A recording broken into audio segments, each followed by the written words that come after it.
Fred isn't pulling his weight or whatever, Susie and Jenny might decide to elope or run off, or Susie and Jenny might end up partnering up and going with Joe because Joe's got more money. So when you think about communities and putting people in place, first, I believe that you must have adequate resources to put these people in. Granted, yes, everybody has to work on themselves because it's going to become about behaviors and how we treat each other that determines the strength of the community. But even with that in place, if you have nothing to put people in, you have no infrastructure for people to put people in, that personal internal development is not going to mean very much. One thing that we don't have control of, and it's very small, is that we don't have a significant source of land that is connected to a small enough body of water. Now, a lot of people say, well, you're talking about something that's much bigger than just basically communal living, because communal living is very simple. 4 people can live in a house, and that could be a community. The first society or community that you're introduced to is your household that you're born into. However, the strength of that community is based upon whether you can provide for everybody who lives in there. And if not, is there enough nurture to get through those hard times? Because when you run out of provisions, then it just becomes about straight leadership. Who's in the house to keep everybody together and keep people focused to the ultimate goal. Well, what's the ultimate goal if you don't have resources or anything to get people? Because eventually those kids are going to get older. And they can't stay in that house forever. And if you don't have resources in that community for that kid, somebody's got to get off the island. Somebody's got to get off the island. So I think that we don't have enough people who have certain skill sets. We never talk too much about civil engineering and how important that is. Getting off the grid and being able to create your own municipal resources. Because if you have your own municipal resources, you're not counted as part of a zone. You're not counted as part of the zoning laws that other places have. A lot of times we see these people get mistreated by police and stuff like that. We say, it's a shame that this happened.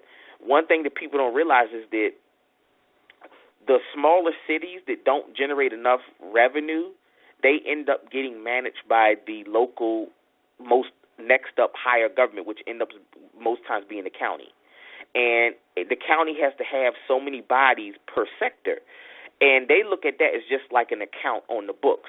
A place doesn't generate revenue, but we got to have bodies out there to generate revenue. So you get what you pay for. If you're not putting anything in the kitty, you end up getting crappy service. And you do get it where the police treat you just like they think you are. They start looking at you like, well, you don't have anything, so we're going to fine you. You're going to jail. You're going this. We're going to make something out of you. In smaller communities where they pay, if you have a community, I've seen communities before, black communities, I've seen them, I've been in them, with less than 100 people living there, they only have between 3 to 5 police that work in that community. That's it, tops. And nothing ever happens because they feed and finance and house those police. That community pays the salary. Everything's grow. They decide everything. They decide how many police they want. So you never have a situation where you have a bunch of police show up to call kicking somebody's teeth in because you only have 4 cops, and all of them are on your payroll.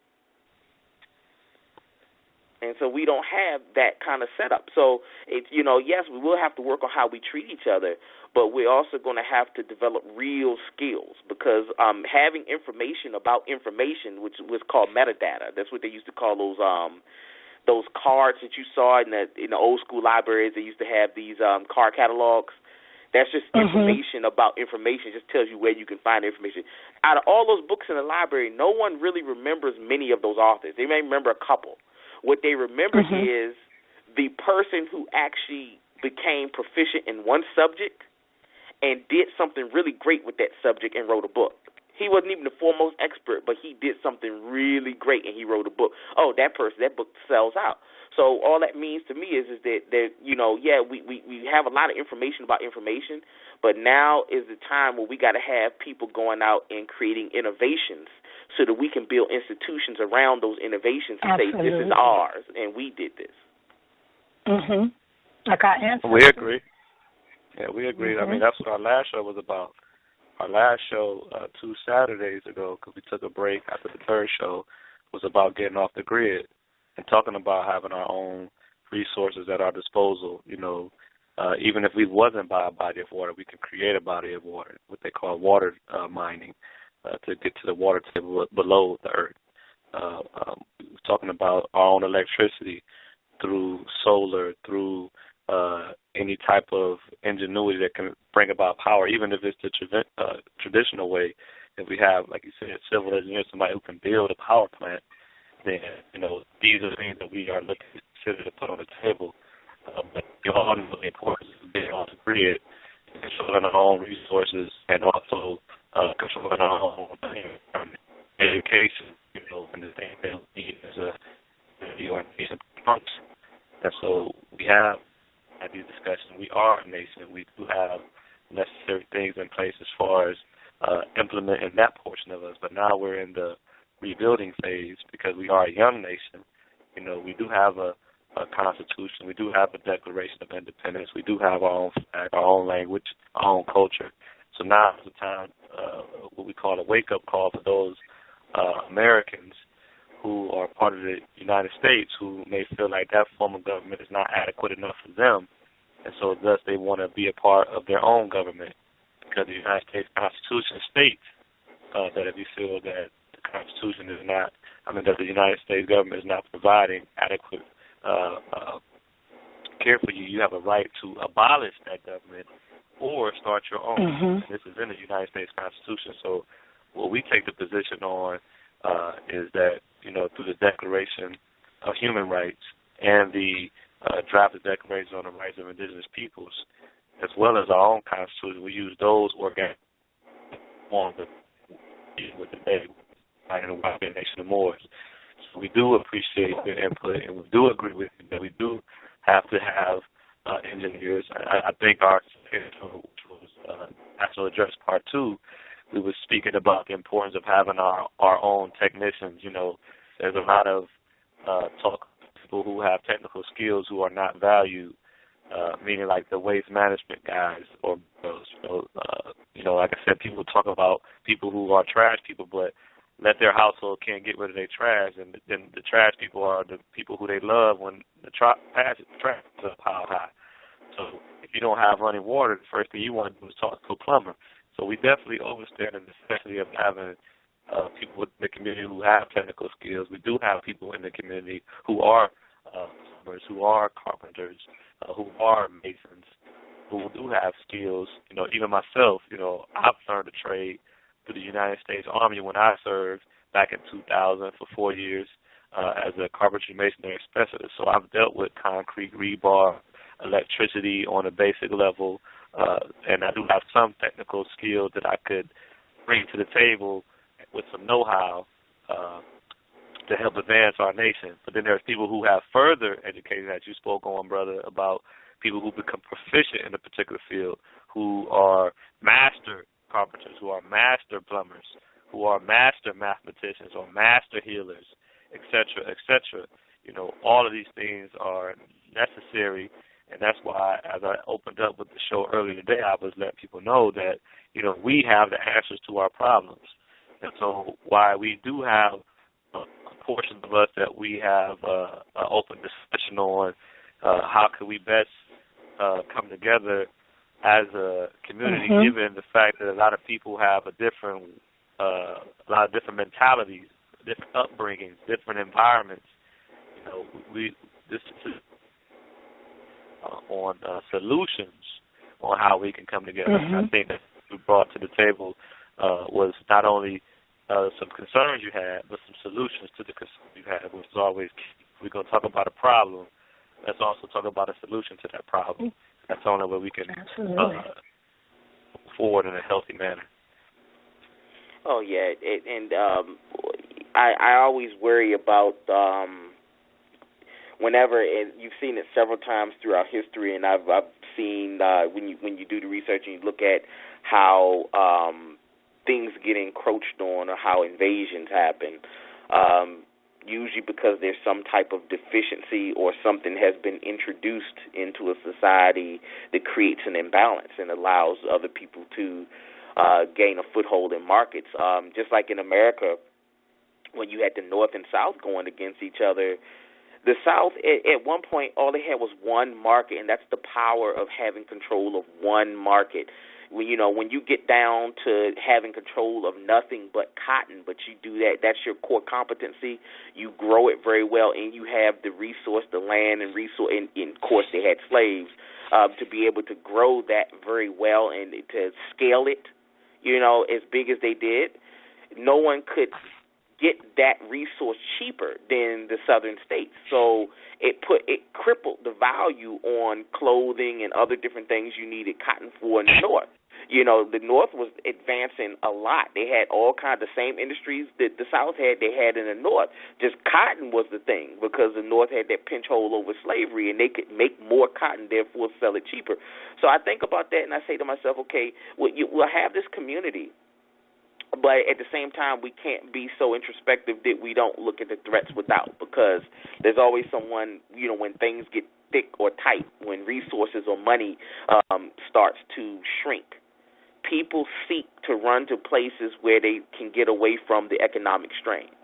And if they see you living well and they're not living as well, you become the enemy at that point. And it happens every day. The next market set to crash, every 8 to 12 years a market crashes. It's nothing new. It happens. It's just the way the financial system in this country operates. The last market was the housing. This next one is student loans. So that will crash in the next 2 to 3 years. You'll see something happen.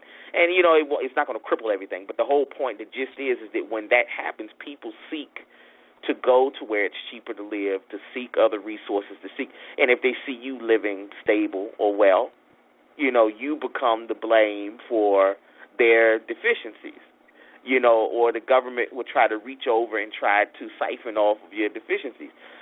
So gaining control over some resource that is powerful enough to say that, this is something we do very well, whether it's a service or product, and if you want to keep getting this, it's in your best interest that we be left alone, because we have this core competency and access to this type of resource. Absolutely. Well, you brought up some really valid points. Our resources. Definitely. Most definitely. Well, we want to thank you for all your enlightenment and many, many powerful ways for us to come together as a community. Very intelligent, very wise, very informative, and we appreciate you very much, brother, for tuning in and really breaking it down. We need that very much. And thanks for tuning in. No problem. Thank you for the show. Oh, thank you. And thank you for taking out your time on a Saturday evening, not watching some crazy television show and listening to Right Knowledge Radio. One love, brother. Definitely, brother.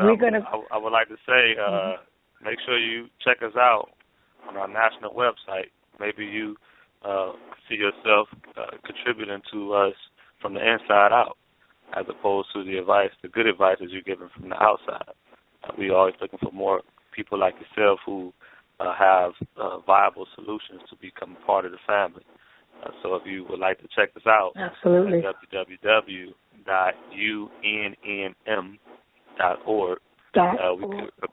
You can get a more formal side of what we're doing, how we're moving forward, and what you may have to bring to the table, if you plan to do so.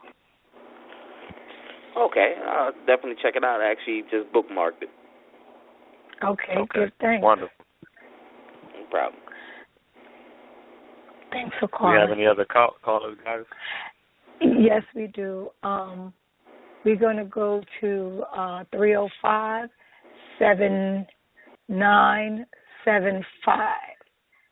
You are live on the air. Greetings. Welcome to Right Knowledge Radio.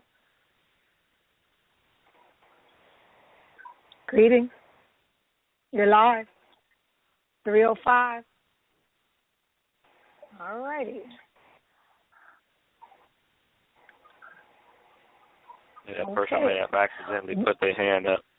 Yeah. If you accidentally press number 1, that means you would like to speak. That's what we call raising your hand.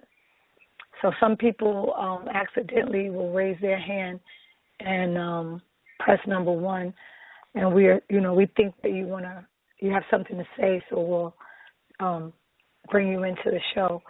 I see there's a lot of listeners and people are listening, and that's a wonderful thing. It's a really great vibration. It's very positive, and I see there's a lot of brothers and sisters from California that are listening, and I want to thank you, brothers and sisters, for tuning in on the West Coast, because at this time now it is only 5:45.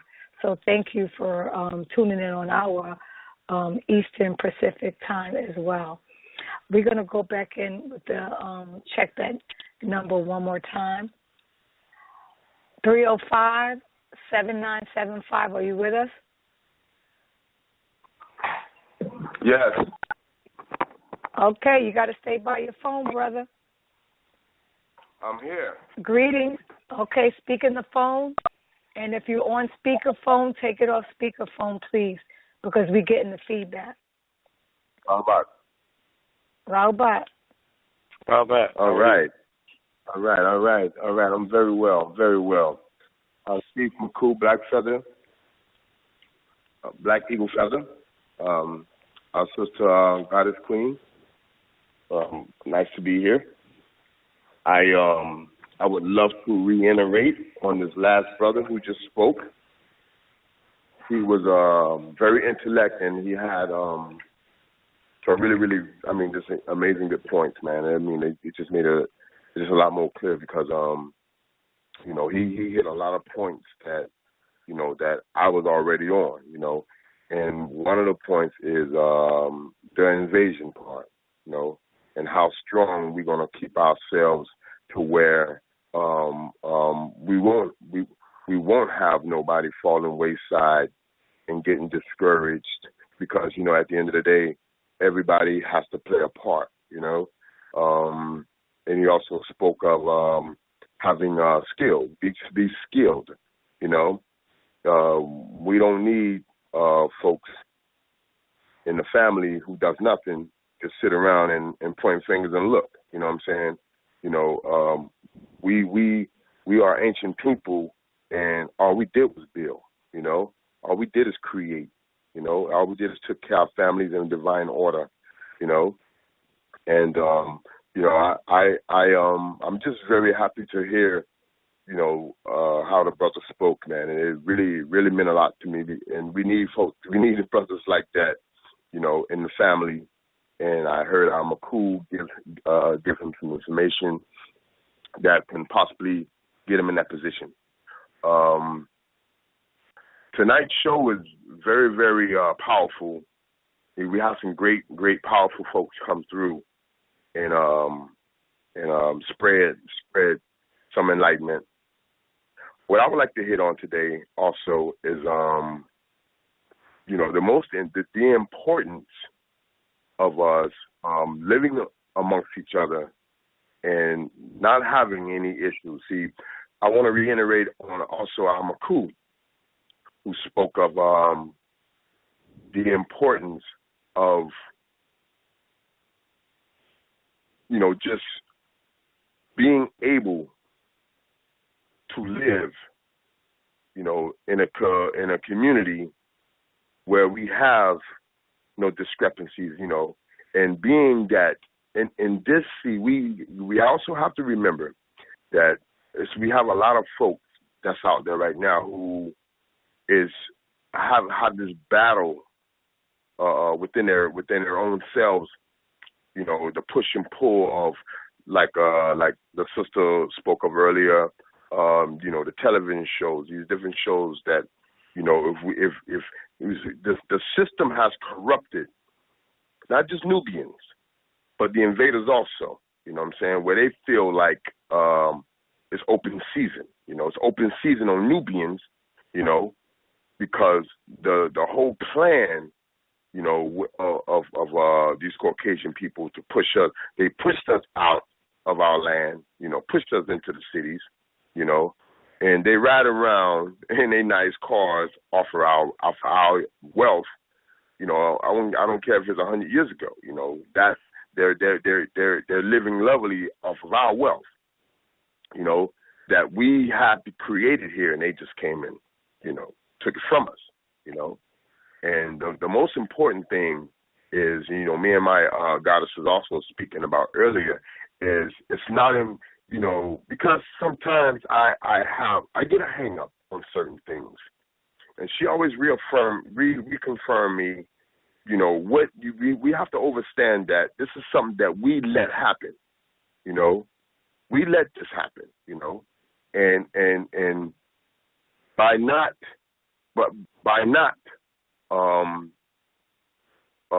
living in divine order, you know, when the crack came, you know, they didn't stick it in our house, they didn't put it in our pocket, they left it at the end of the block, you know.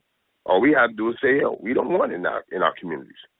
But because we from a community that's striving to eat and striving to live, because of the system just took everything from us and left us really with nothing, man. What we had, we kind of bounced back of our own backs, you know, because that's what we do, you know.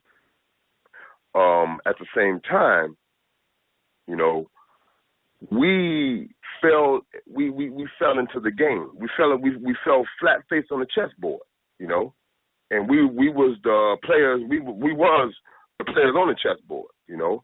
And so when folks realize that, well, if we can take from them and give them more, then we're going to continue to have a war amongst these people. We ain't got to worry about them anymore, because what's going to happen is going to wipe each other out, you know. And that was the plan with this whole drug thing that really hit us hard in 1982 when the crack cocaine, the crack form of cocaine hit our communities all across America. You know, we was the test dummies. We felt the test. And all the Native Americans, the original people of this land, was wiped out, and that was the plan. You know, we clean the plate, you know, then we can add more, which they're doing. They're bringing everybody in. You know, they got all these South Americans coming in, you know, by the truckloads. We got the Germans. We got the Russians. They're here, you know, and they're looking at you like you the bottom of their shoe, you know. And when you under a strain, an economical strain, you know, such as our people are, you know, we got some moving out, building themselves up, but they leaving, you know, they're not passing over times, you know. These foreigners coming here and basically still punking us, you know what I'm saying, as a whole, you know.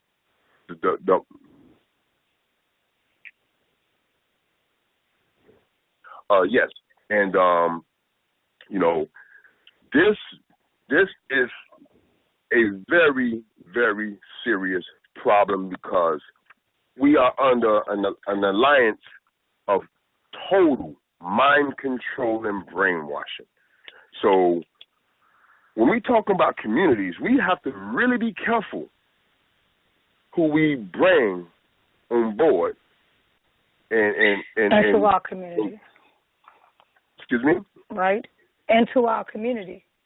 Into our community, yes. We have to be very, very aware, because brothers like myself and the other brothers that I know that's in the family, we have to be careful of who we bring in our family, because, you know, we got a lot of folks who still brainwashed, you know, who wants to come in and who wants the benefits of being in their proper person, you know, but still coming in with the same brainwash, lower chakra, you know, watching your wife, you know, not being honest, you know, shucking and jiving.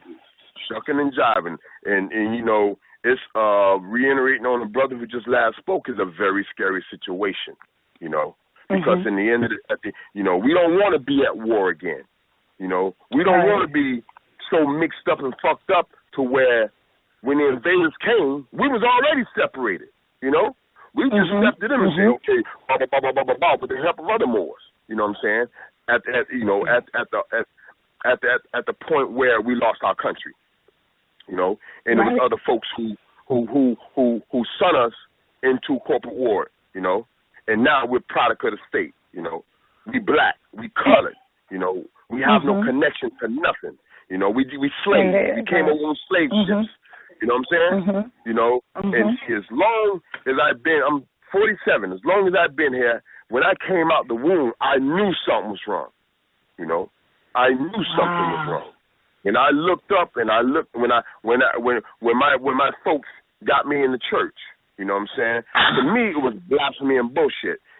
My family had to come find me because I would leave the church. I see these folks jumping up and down and acting crazy, foaming at the mouth, and Jesus, Jesus, Jesus. Then when I got a little older, and I started playing shows like 6, 7, at the time. When shows like Good Times, Sanford and Son, you see what I'm saying? Those shows taught us how to react very negative towards our woman, especially Sanford and Son. We looked at it as being funny and this. Excuse me. We looked at it as oh yeah, he was over. And the whole thing between Esther and Red Fox, she calling him names, he calling her names. That brought up a lot of dysfunction in our community. Believe it or not, that was the job of Red Fox. When he played his role, and folks came back and said, "Okay, son, thank you, nice job. Okay, now we're gonna take everything you got." You know what I'm saying? So see, we have to reverse. I was all, I never fell into that. I never fell into that category. I was always a rebel. I was always a rebel. I was always against the foolishness and the things that I've seen growing up, and it's really important that because I see a lot of brothers who in their proper person, man, but that's all they in. They ain't changed the way they think. Question, brother? Can I ask you a question? Yes.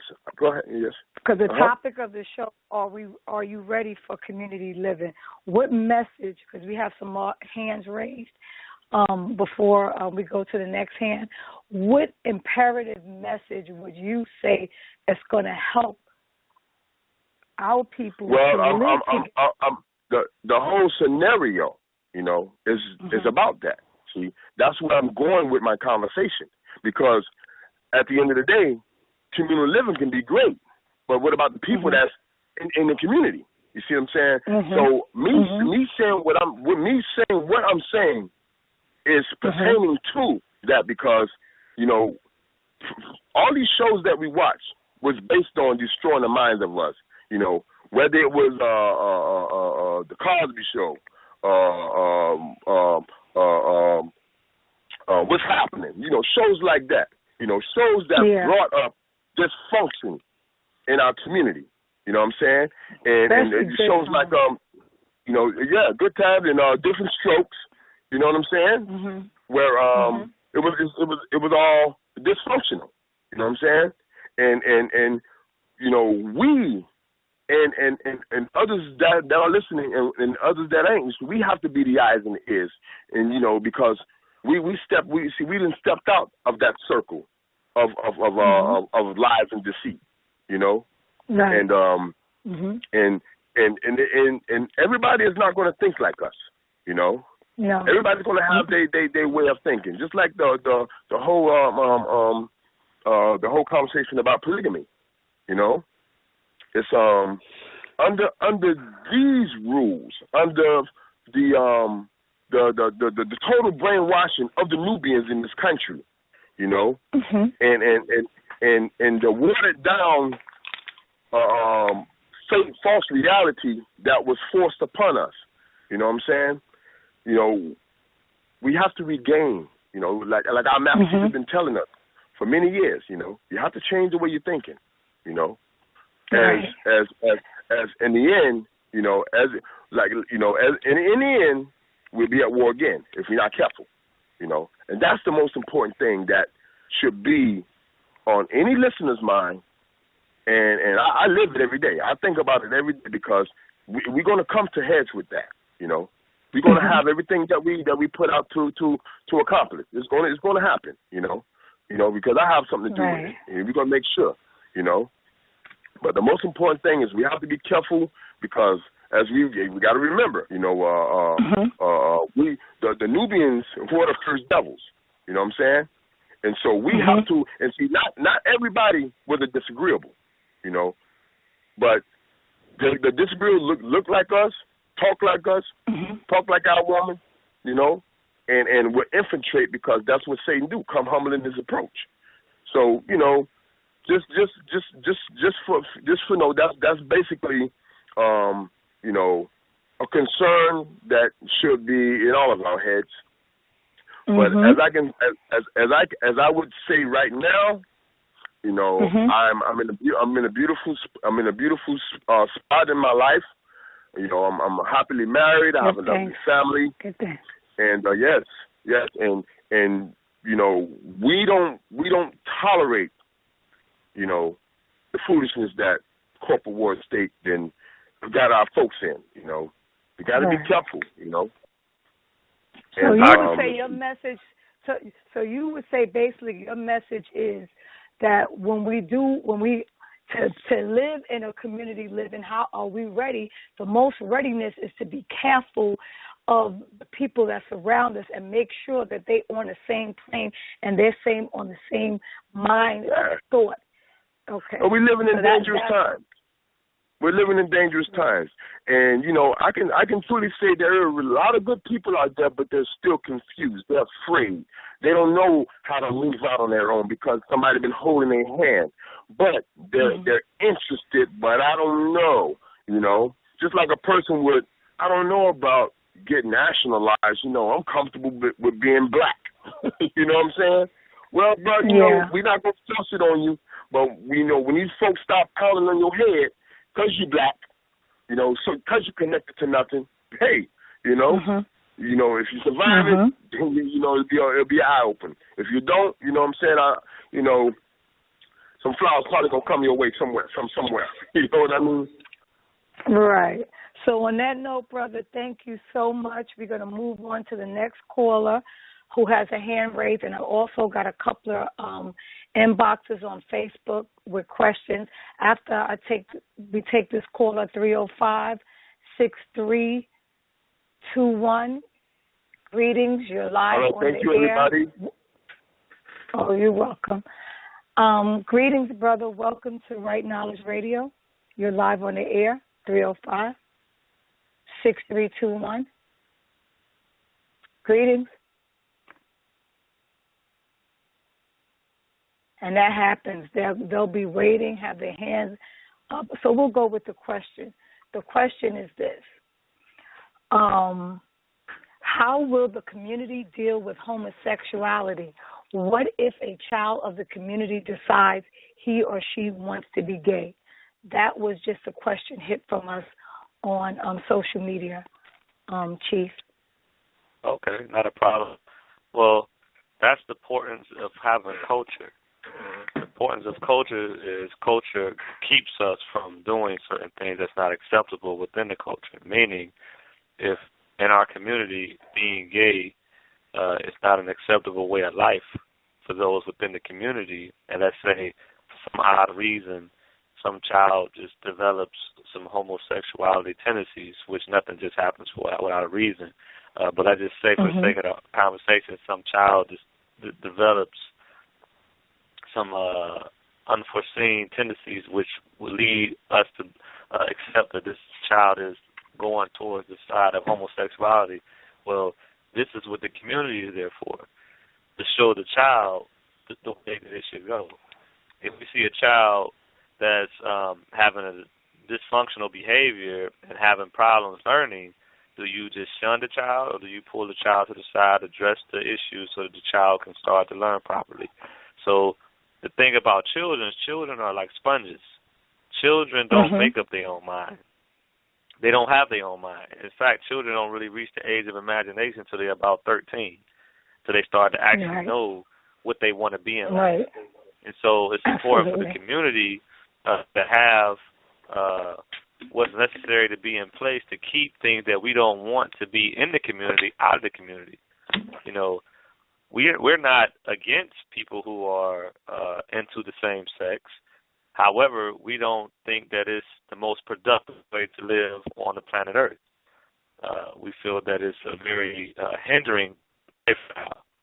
And so far as building and repopulating, et cetera, it doesn't go with the natural flow of things. This doesn't say that, you know, people who live this way are evil or bad. They have a right to choose that, just like somebody who had a right to choose and form the KKK. It may not be the right thinking, but they did exercise some thinking. So, with children, which is not to be confused with adults who learn these behaviors, who get caught up in the lust force and don't know how to turn it off. Like it's similar to the father who has a child sitting on his lap and he doesn't know how to address, hey, something's happening here, let me get the child off my lap, as opposed to the dysfunctional father who decides, I'm going to keep the child on my lap because something's happening here. You got two different ways of thinking, you know. So when children are involved, it's important that the community have what's necessary to be in place so that the child can develop what the community feels is a healthy lifestyle. And so, in my opinion, I don't see a child growing up to want to be homosexual in a community where there is no homosexuality in place. Right, exactly. Right. Absolutely. That's what I'm saying. Now, in American society, homosexuality is everywhere. It's in schools. Right, because it's subliminal. You know, it's the teacher teaching the children. It's on television. You know, it's in the streets. So when you're dealing with it from that aspect, you know, it's no different than drugs. You got drugs in the classroom. You got drugs in the street. You got drugs on television. But just because it's everywhere, don't make it the right thing to do. And so when you see people leaning towards the side of dealing with drugs, it's important that the community takes that person by the hand and say, no, doing drugs is not bad. Now we got to address the issues of why you even want to be on drugs. You know, why do you want to be on drugs? Because what I found is that people who like to use drugs are trying to mask other issues, be it child abuse, depression, mental abuse, depression, bipolar, lack of being able to provide for their family, whatever the case may be. So there's always a cause that's driving the effect, and this is a divine principle. This is one of the 9 divine disciplines or doctrines, as we know within our community. It's cause and effect. So there's always going to be something that's going to be causing the effects. As true troubleshooters, it's imperative that we dive into the root cause of what this problem is as a community.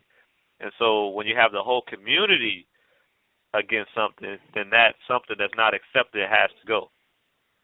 And even if that means that we have to work together as a community to correct a particular type of behavior that we feel is worth correcting. You know, of course, nothing is perfect, you know, but as they say, practice makes perfect. I'll take it a step further. I'll say perfect practice makes perfect.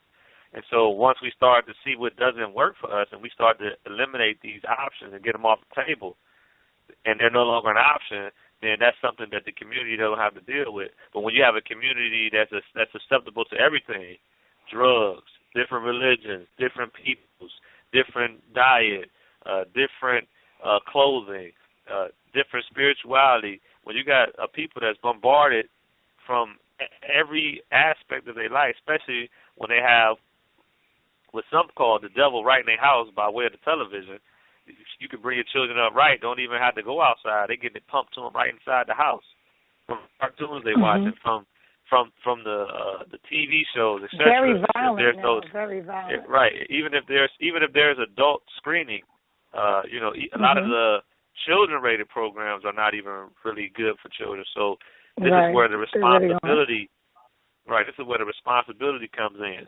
The taking responsibility for our children's way of life. So I would say to address that question is if a child was developing homosexuality tendencies, then it would be up to us in the community to look at those issues and see what we could do as a nation, as a loving group of people. Because this is what Yamasee means, kind, gentle. What can we do to help this child to show them not only the errors in their ways, but the solution to the errors? Do we have any other questions? Yes, we do have a hand raised, 305-6321. Yes. Greetings. Welcome to Right Knowledge Radio. Welcome. Good evening. Peace. Thanks for calling, brother. Yes, ma'am. How are you? How's everything? And Brother Michael. Oh, we're great. Everything's good over here in Miami. Nice weather. But I would love to tell you guys are doing an excellent job. Very knowledgeable stuff. I hope that all of my people, my friends and my family are basically listening and trying to gain this knowledge. Me too. But basically, I would like to address one brother that basically spoke up. He answered a couple of my questions. I had the thought of just saying 8,000 people all throw in $1,000. Right. What's $8 million? My question is, what would we do with that money? What's the first thing we would do with that money? And I think the brother basically said we have to form our industry. We have to have our main resource that is vital for humans, all humans. But survival. I was thinking, I'm sorry. No, I was saying survival. Survival, exactly. Basically, just to keep everything going. But there's always these things like I always hear people say no, we have to do it's all for the kids first. The education, we need to have schools. No, we have to have food. We have to make sure we have food and this and that. But I'm thinking like, okay, $8 million, okay, for just say 8,000 families. Is that enough? Or, to basically really make an impact on as far as the community, building community? Well, I want to get your take on that.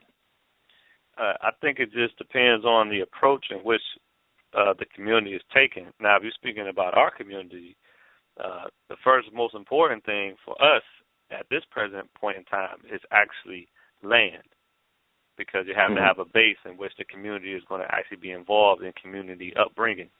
So the land is important. So our own land in which we control. Now, it's not to be confused with somebody buying land, for their personal family. Talking about land for the community. Let's think of it in terms of an Indian reservation, where this is a sovereign nation that governs itself. And now, once you have not only a nation to decide where it's going to be, you have to first have a commonality to know, okay, we are a certain type of people, and as a certain type of people, this is what we need to do to move forward. And so that's been put in place by way of our Constitution. Our chief, my chief, Maku, Chief Black Eagle, Naya Malachi Zodukior El, who showed me the way, who is not present with us today, and which is the reason why I'm here today, to help further guide us to what he wanted for all of us, which is the four of and by each other by way of our way of life. So then we already have our nation in place, been in place since 1992. We have some internal problems that have been dealt with, and now we're moving forward. And so we're a very young nation, and so the most important thing would be for us to acquire the land, and then from that position, once we have the land, then we move into the food, the food production, the water production, the building production. These are different things that have to be dealt with from a very, what's the best word to use, very strategical standpoint. So once you have the land, the next thing you want to do is how are we going to zone the land for our own living? Where is water going to be? Where is power, etc.? And then from there, from everybody's input,